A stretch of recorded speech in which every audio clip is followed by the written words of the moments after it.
Celebración, celebrar vida de señora Digna Laclé Herrera. Pero en mes una bomira es sigla nan D-M-L ta su inicial lang.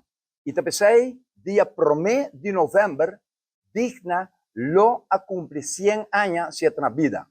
Un siglo de recuerdo. Te pensé, Biblioteca Nacional, Departamento de Aruba, y mi persona, Mirto Laclé, y equipo organizador, que era invitado para estar presente llamarse día 28 de octubre, para 6:30 da tarde, de nuevo, nos vamos a celebrar vida y lo recorre un siglo de recuerdo. Por de 1925 de 2025 para mira e herencia, el legacy que digna a la gananos.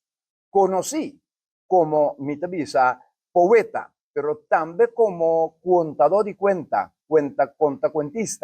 pero él dedicada a tres géneros literarios y si nos cinco hinca argumentación o ensayo de gente también él dedica.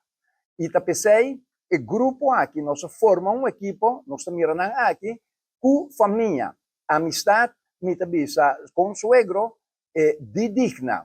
Digna manera nos tabisa, nos lo traza un línea de lo que nos tabisa, un parte de Aruba, que nos se llama rancho.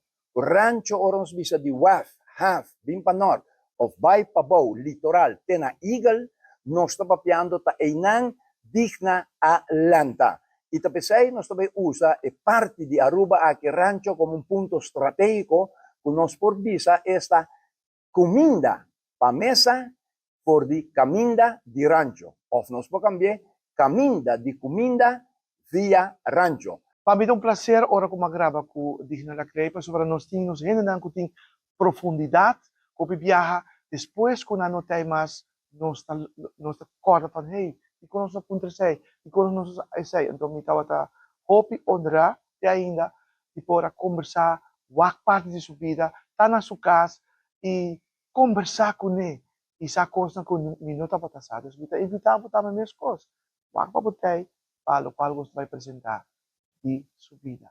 Llamarse 28 de octubre, de 6:30 para 9 na Biblioteca Nacional Aruba, George Maduro Sra 13. Porta tahabri 6 horas, e no te costaba nada, pero nos queda invitado para seguir y bien escucha Kiko más, pues nos lo vais a demostrar cada parte de tres géneros literarios, Kiko digna a producir, y Kiko nos ha ainda dice que poco a poco está saliendo.